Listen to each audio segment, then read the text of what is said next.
Hello, जय श्री कृष्णा। और कैसे हो? फिर वही जवाब, पहले से बेटर है। अच्छा, पहले से बेटर बने रहिए और पहले से बेटर बने रहना है। फिटनेस का ध्यान रख रहे हो, फिटनेस का ध्यान रखना है। साथ में पढ़ाई तो करनी है, योगा वगैरह ये सब करते रहो, ठीक है। चलिए, तो ज़्यादा बातें ना करते हुए शुरू करते हैं सिलेबस। सॉल्यूशन में सेकंड पार्ट करेंगे हम लोग। और सेकंड पार्ट क्या है, जैसे सॉल्यूशन को एक्सप्रेस करने के लिए क्वालिटेटिव क्वांटिटेटिव एनालिसिस होता है। जैसे कि मान लीजिए अभी हमने फर्स्ट पार्ट किया था।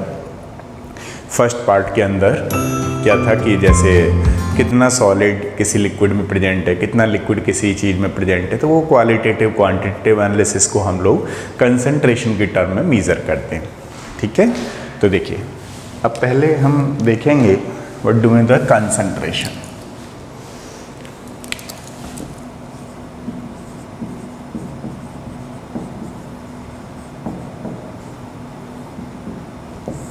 तो कंसंट्रेशन का मतलब है the amount of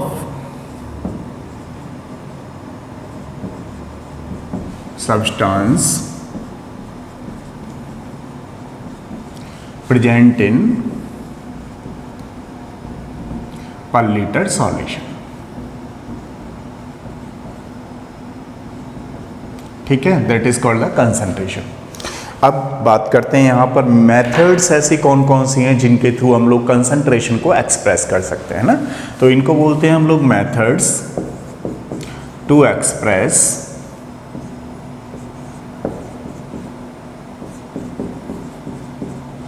amount of concentration.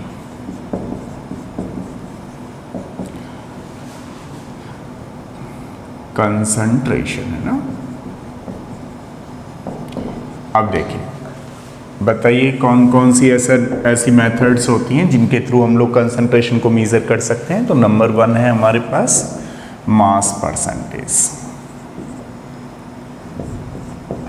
ठीक है। तो देखिए, मास परसेंटेज का मतलब होता है यहाँ पर W/W से।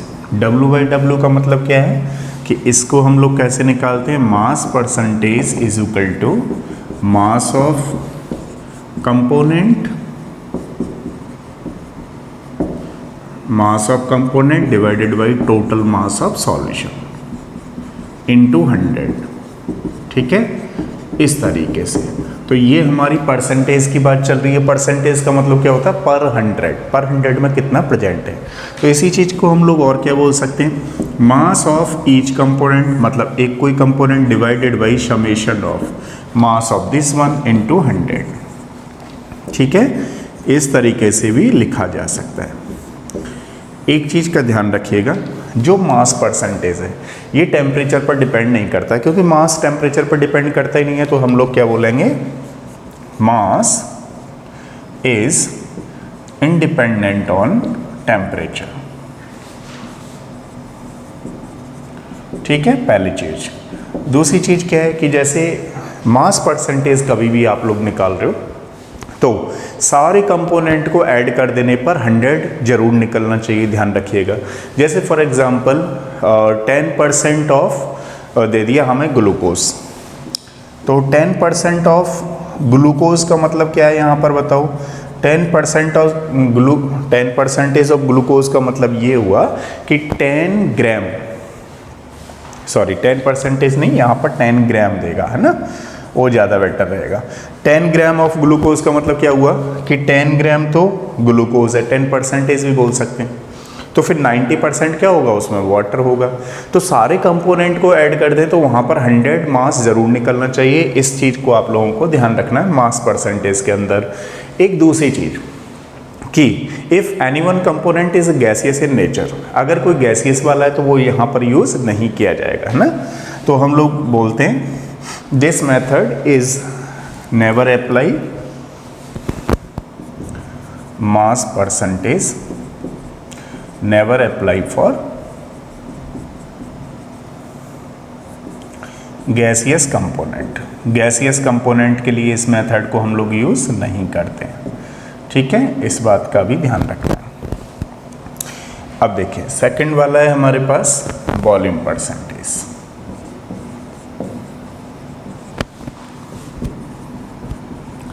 अगर हम वॉल्यूम परसेंटेज की बात करते हैं तो यहाँ पर क्या है हमारे पास B/B परसेंटेज बोलते हैं, वॉल्यूम बाई वॉल्यूम परसेंटेज बोलते हैं। ठीक है, तो वॉल्यूम बाई वॉल्यूम परसेंटेज की अगर हम बात करें वॉल्यूम परसेंटेज की तो क्या बोलेंगे, वॉल्यूम ऑफ कंपोनेंट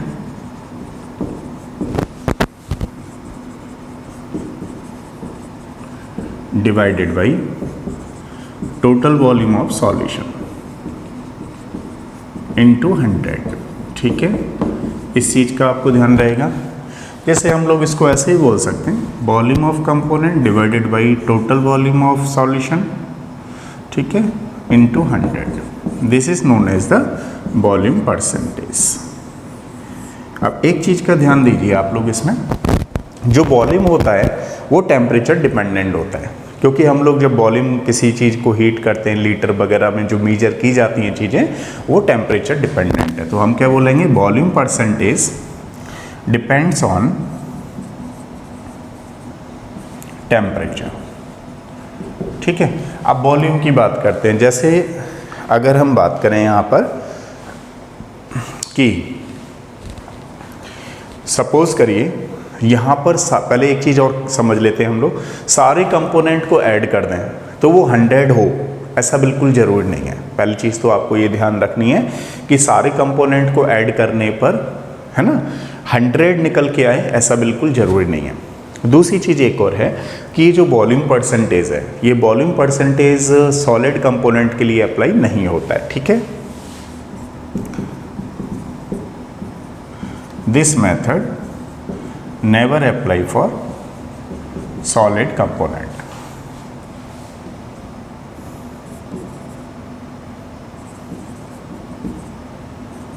ठीक है, इस चीज़ का आपको ध्यान रखना है।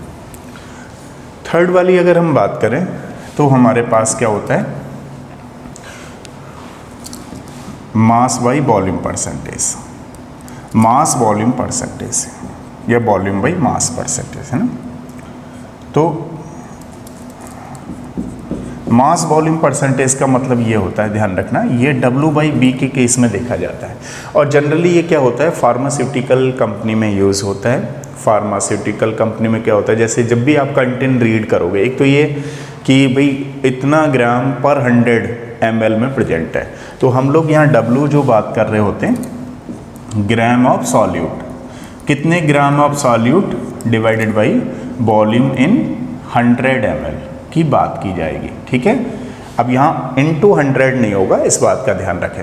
जैसे for example solid in solid present हो सकता है, लिक्विड इन लिक्विड प्रेजेंट हो सकता है। इस तरीके की जो चीज़ें की जाती हैं उसको हम लोग क्या बोलते हैं, मास वॉल्यूम परसेंटेज। ठीक है, तो पहली वाली कौन सी हो गई हमारे पास, मास परसेंटेज। सेकंड वाली कौन सी हो गई, वॉल्यूम परसेंटेज। थर्ड वाली कौन सी हो गई हमारे पास, मास वॉल्यूम परसेंटेज, W/B।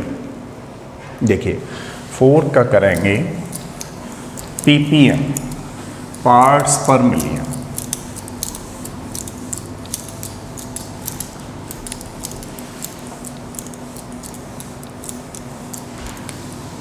ठीक है, तो फोर्थ वाला आया हमारे पास ppm, जिसको क्या बोलते हैं, पार्ट्स पर मिलियन।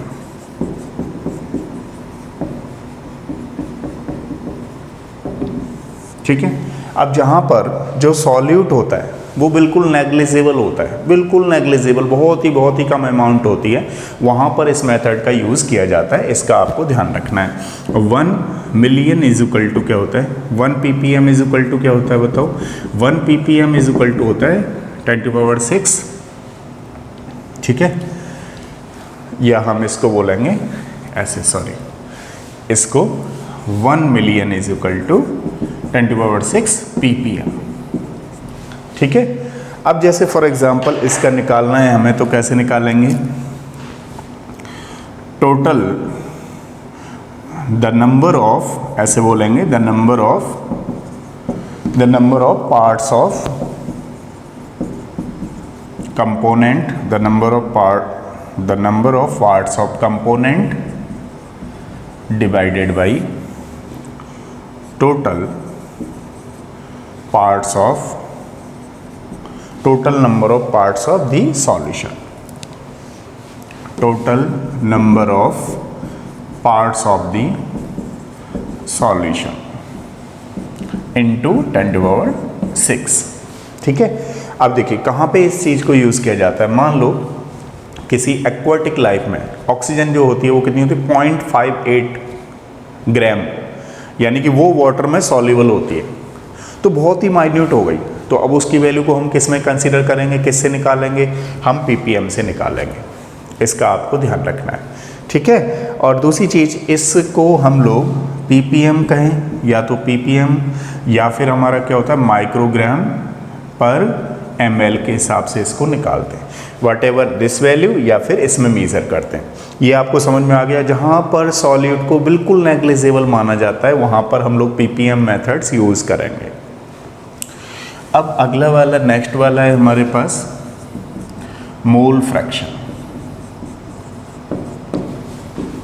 देखिए जो सॉल्यूशन वाले में है सबसे ज़्यादा जो हम मेथड का यूज़ करते हैं वो क्या होता है मोल फ्रैक्शन। अब क्वेश्चन है क्यों इसको यूज़ करते हैं, तो देखिए इसको इसलिए यूज़ किया जाता है चाहे कंपोनेंट सॉलिड हो, लिक्विड हो, चाहे गैस हो, सारे कंपोनेंट के लिए ये वाला जो मोल फ्रैक्शन मेथड है ये बड़ा काम आने वाला है और ये यूज़ किया जाता है। तो मोल फ्रैक्शन आप ध्यान रखिएगा, ये हमारे पास सॉल्यूट होता है, mole fraction of solute XB। तो हम लोग कैसे निकालेंगे, number of moles of each component, number of moles of each component divided by total number of moles of compound solution, total number of moles of solution. ठीक है, जैसे for example अगर हमें XB का निकालना है तो क्या लगाएंगे हम लोग, NB सॉल्यूट के मोल्स डिवाइडेड बाई सॉल्यूशन के मोल्स। ठीक है, अगर हमें XA निकालना है तो क्या है, सॉल्वेंट के मोल्स डिवाइडेड बाई सॉल्यूशन के मोल्स। ध्यान रखिएगा XA प्लस XB की जो वैल्यू होती है 1 से कभी ज़्यादा नहीं हो सकती। तो अगर आप एक चीज़ को निकाल लोगे तो उसमें से माइनस कर दोगे तो आ जाएगा। ठीक है, आप ध्यान रखिएगा यहाँ पे मान लीजिए हम लोग क्या करते हैं 0 से ज़्यादा 1 से कम या 1 के बराबर। ठीक है, इस तरीके से चलता है। अब यहाँ पर x की वैल्यू 0 आ गई तो वहाँ पर वो मिनिमम वैल्यू है। ठीक है, यानी कि उसमें कोई भी कंपोनेंट नहीं है। अगर सपोज करिए यहाँ पर वैल्यू 1 आ गई तो हम क्या कहेंगे, उसमें 1 कंपोनेंट प्रेजेंट है। तो ये इस तरीके की मेथड यूज़ की जाती है। इसको क्या बोलते हैं हम लोग, मोल फ्रैक्शन। ठीक है, अब नेक्स्ट वाला है हमारे पास मोलरिटी। मोलरिटी की अगर हम बात करेंगे, ध्यान रखिएगा कैपिटल M से इसको रिप्रेजेंट करते हैं। Molarity is denoted by capital M। इसको क्या बोलेंगे हम लोग, मोलरिटी इज इक्वल टू होता है number of moles of solute, number of moles of solute divided by volume in litre. ठीक है, इसका आपको ध्यान रखना है। तो इसको हम लोग क्या बोलते हैं, number of moles of solute divided by B, लेकिन लीटर में। ठीक है, अगर ml में दे रखा है तो आप क्या करेंगे, उसका 1000 का ऊपर मल्टीप्लाई। तो ये मोलरिटी की जब बात करते हैं तो ये टेम्परेचर डिपेंडेंट होता है, क्योंकि यहाँ पर वॉल्यूम की बात की जा रही है। तो आप लोग क्या बोलेंगे, this is the temperature dependent.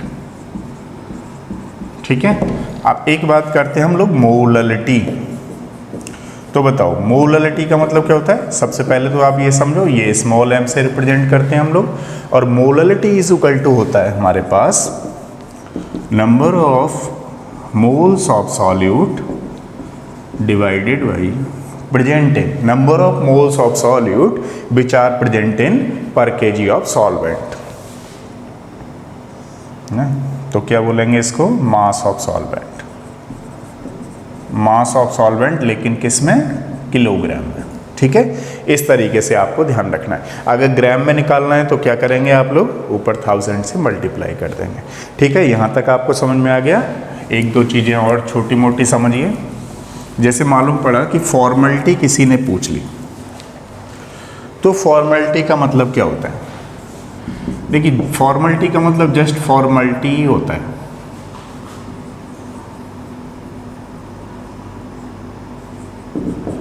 मतलब हम लोग क्या बोलते हैं, जैसे कोई ग्राम फॉर्मूला मास करके आ गया कि ब्लू विट्रॉयल है हमारे पास CuSO4.5H2, तो हम कैसे निकालेंगे? Number of moles of gram formula mass divided by volume in litre. ध्यान रखिएगा, ये होता है हमारे पास फॉर्मेलिटी। अब एक इंपॉर्टेंट कॉन्सेप्ट और होता है, आप लोग जानती हो, that is called the normality. अब बताइए नॉर्मलिटी इज इक्वल टू क्या होता है? नॉर्मलिटी इज इक्वल टू होता है number of equivalents which are present in per litre solution. तो वॉल्यूम जो होगा वो किस में होगा? लीटर में। समझ रहे हो आप लोग? नंबर ऑफ इक्विवेलेंट कैसे निकालेंगे? एक चीज़ हम आपको आगे बताएंगे, नहीं है तो इलेक्ट्रोकेमिस्ट्री में क्लियर हो जाएगा। उसको एन फैक्टर भी बोलते हैं कुछ लोग, बाकी तो मैं डिटेल में आपको कराने वाला हूँ इलेक्ट्रोकेमिस्ट्री में। ठीक है। दूसरी चीज़ इसमें ध्यान रखिएगा, रिलेशन अगर है तो normality divided by n factor is equal to हम लोग क्या बोलते हैं? मोलरिटी। ठीक है। तो ये थे हमारे पास कॉन्सेप्ट और कंसंट्रेशन को एक्सप्रेस करने के मेथड्स। ठीक है, इनके थ्रू हम लोग कंसंट्रेशन को एक्सप्रेस कर सकते हैं। अब इसके बाद हम लोग न्यूमेरिकल्स करेंगे, एक बार आपको ध्यान रखना है और इनको पढ़ना है। ठीक है, थैंक यू सो मच।